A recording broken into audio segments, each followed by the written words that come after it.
Bom dia, alunos do Colégio Estadual Maria Emília Amaral Fontoura, tá? Turma 3001, 3002, 3003. Muita saudade de vocês. Muita saudade de ir no pátio buscar aluno que vai beber água, que acha que a água, ela tem que, né? Você tem que dar uma volta de 3 km para chegar no bebedouro, que é debaixo da escada, né? E depois descer, você como professora, né? Eu descer para te buscar lá no pátio. Uma saudade disso, você não tem noção, né? Eu posso citar o nome de alguns, né? Lucas Silvério, por exemplo, ele é um, mas vou ficar quieto. Tem outros também, mas beleza. Essa matéria é de eletroquímica, tá? Matéria de segundo bimestre. Já terminamos a apostila de primeiro bimestre em 2 semanas, que recebemos da SEDUC. E estamos já na segunda. Então, essa eletroquímica vai vir na matéria como apostila de segundo bimestre. E aí a gente faz essas atividades, valendo ponto, tá? E então, essa aula foi postada no dia 29, a aula só escrita. E hoje eu vou postar o vídeo, tá? Sobre eletroquímica. O que seria eletroquímica? Elétrons com alguma coisa a ver com química. Química lembra reações. Reações químicas. Mistura uma coisinha e puf, explode. Essa é a noção que vocês têm de química, né? Que o professor, ele vive o tempo todo dentro de casa. Acho que vocês acham que ele explode a casa o tempo todo. Ele vai fazer química lavando roupa, fazendo comida, varrendo casa, né? Deve ser mais ou menos assim que vocês veem a gente. Mas não é, não. Tá? Mas não é, não. Bom, então o que é eletroquímica? É a área da química que estuda as reações que produzem corrente elétrica. Reações que produzem corrente elétrica, sim. Oxirredução. Eu te ensinei que oxidação é o aumento da carga. Se a carga está aumentando, é porque ele está perdendo elétrons. Ele está perdendo elétrons para alguém que está recebendo. Quem? Quem está sofrendo a redução. Quem recebe os elétrons diminui a carga, sofre redução. Então, uma reação chamada de reação oxirredução ou redox, ela tem essa troca de elétrons. E essa troca de elétrons, gente, gera corrente elétrica. A gente tem isso presente olha, isso acontece nas baterias de telefone, nas baterias que a gente usa na calculadora, nos controles de televisão, nas lanternas, a própria bateria do computador. Aonde você pensar que tem uma bateria, tem uma reação química acontecendo ali dentro. E essa troca de elétrons de um lado para o outro é que gera a corrente necessária para fazer aquilo funcionar. É claro, não vai fazer a sua casa inteira funcionar, mas a voltagem criada nessa reação é o suficiente para fazer isso aí funcionar, tá? Além disso, eu cheguei a falar com vocês sobre as reações de oxirredução ou redox, né? Elas estão no nosso cotidiano. A mais presente de todas é a oxidação, a ferrugem, porque você vê isso diariamente, um portão enferrujado, uma janela enferrujada, porque o material fica desgastado, a ferrugem tem cheiro, você passa a mão no lugar enferrujado, você sente o cheiro do ferro, entendeu? Então isso acontece muito, ó. Navios. Os navios são feitos de quê? De madeira? Como era antigamente na Grécia? Não. Os navios são feitos de ferro. E por que você não vê navios afundando de mês em mês? Porque olha só, se o meu portão, que tá pintado, ele sofre uma oxidação, qualquer lasquinha que eu faça na tinta, que tá protegendo ele, aquela lasquinha vai virar daqui a algum tempo uma ferrugem horrorosa. Então, por quê? Porque no ambiente tem água e tem o oxigênio que ajuda ali na reação. Agora, imagina um navio que está dentro do mar, cheio de sal de cloreto de sódio, magnésio, cálcio e por aí vai. Por que então os navios de 3 em 3 meses não afundam? Sofrem ferrugem, daí entra água e afunda. Deve ser porque a tinta dele é muito potente. Não. Mas depois eu falo sobre isso. Depois a gente volta no navio. Então, a conversão de energia química numa reação química em energia elétrica é um processo espontâneo, acontece naturalmente, tá? É chamado de pilha ou célula galvânica.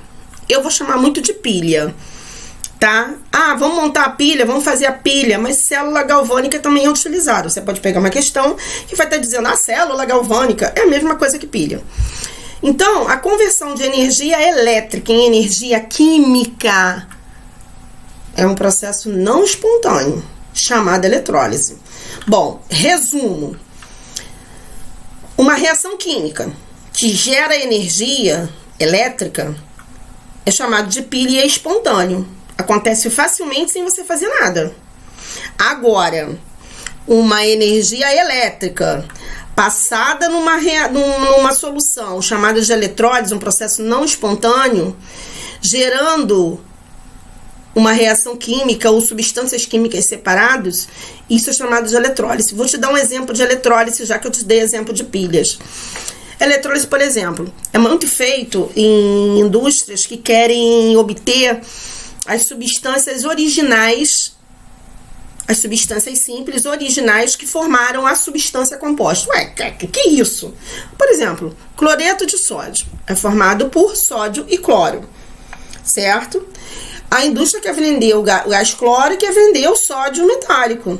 Então, o que ela vai fazer? Ela vai fazer com que essa reação ocorra através de energia elétrica para separar esses dois elementos. O sódio voltar a ser metálico e o cloro voltar a ser um gás para poder ser vendido. Tá? Então, isso é um processo não espontâneo. É uma coisa que não tem como acontecer. Não vai deixar seu sal de cozinha ali, ficar olhando para ele, tentando hipnotizar, botar na panela para esquentar. Ai, vou passar uma corrente elétrica nele, vou dar choque no... Não vai acontecer. Isso vai acontecer no laboratório, em ambiente controlado, não dentro da sua casa. E muito menos na cozinha da sua mãe. Bom, então vamos lá para a melhor parte. Pilhas. Também chamada de células eletroquímicas, além de células galvânicas, né?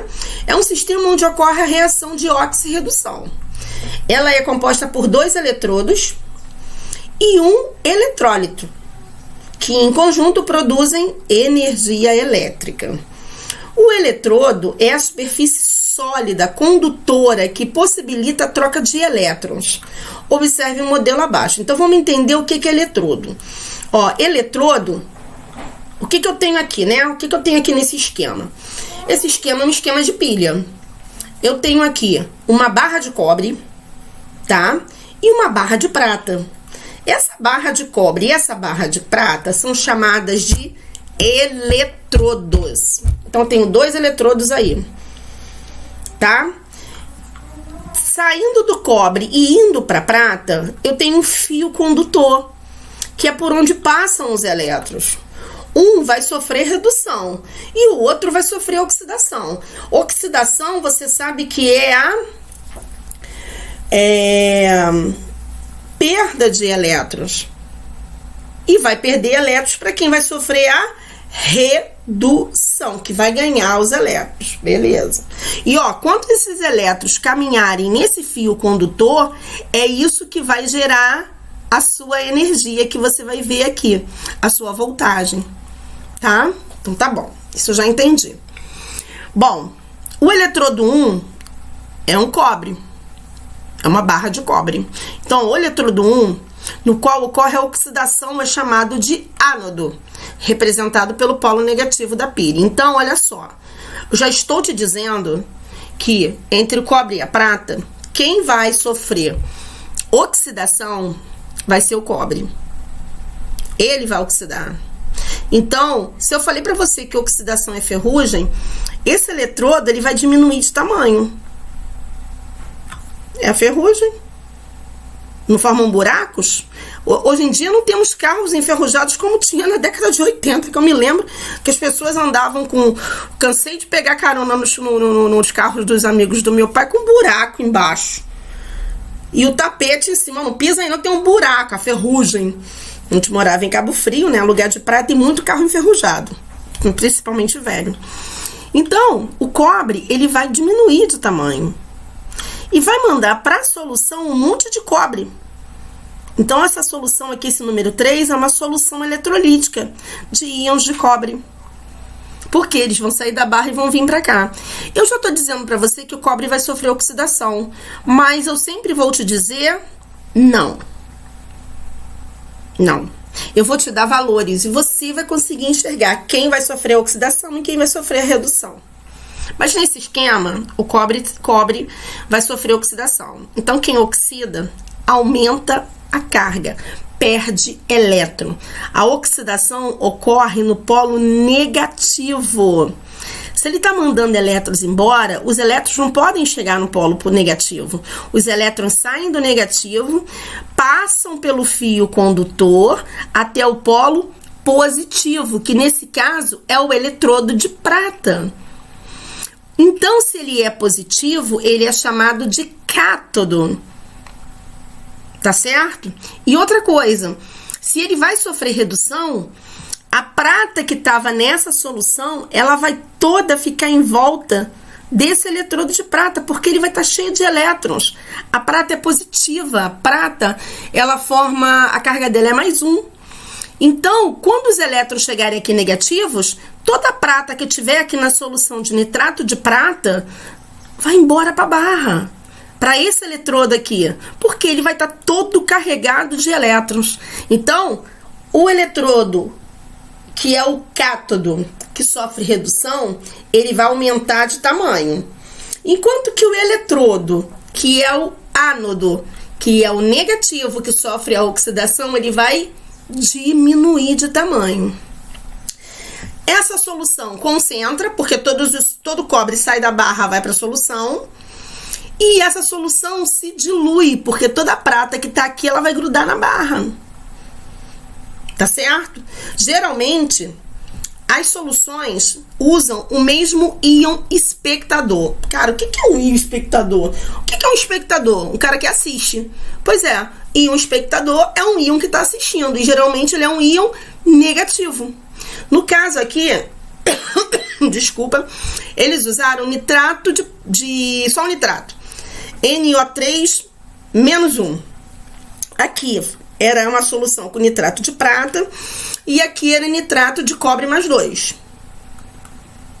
Tá certo? Então, o nitrato, ele fica aqui só observando, ele não faz nada.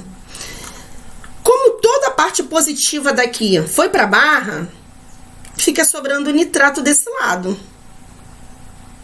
Fica cheio de nitrato negativo sobrando.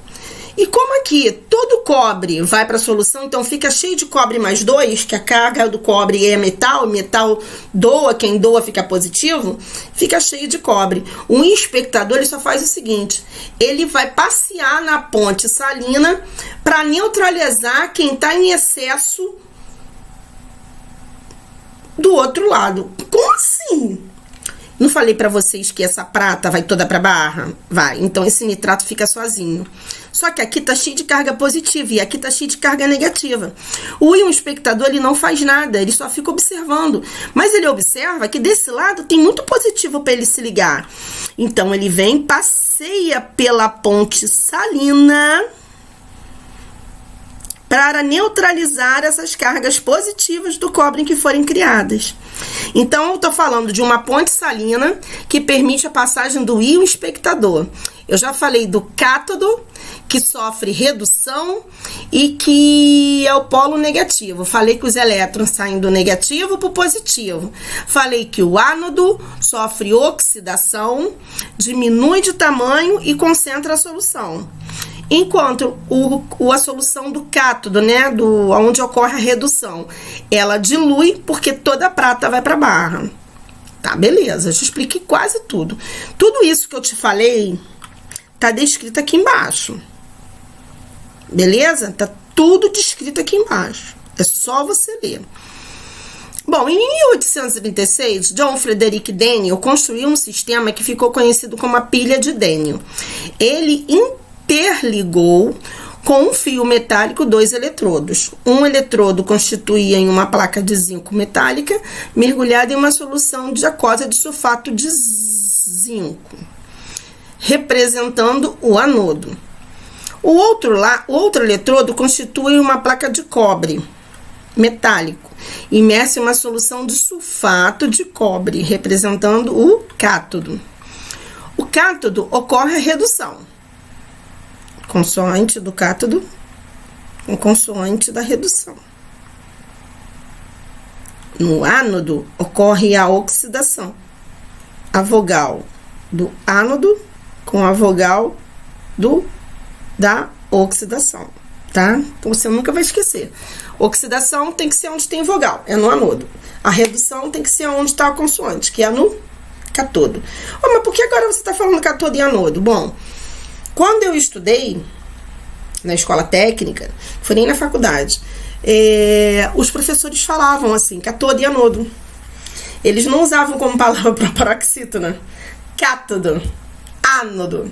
Então a gente falava cátodo e anodo e ficou cátodo e anodo. Então você fala ánodo ou cátodo se você quiser. Você fala anodo ou cátodo também se você quiser. Eu prefiro anodo e cátodo que fica mais bonitinho, tá? Conforme a seguinte reação química. Então olha só, o que está acontecendo lá nesse exemplo, deixa eu ver. Não, aqui é cobre e prata. Ele te deu um outro exemplo aqui, ó, numa reação global, né?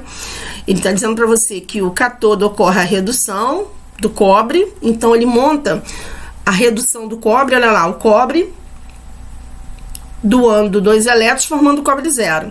O zinco formando mais 2 e 2 elétrons. A equação geral é o zinco sofrendo oxidação e o cobre sofrendo redução. Como calcular uma pilha?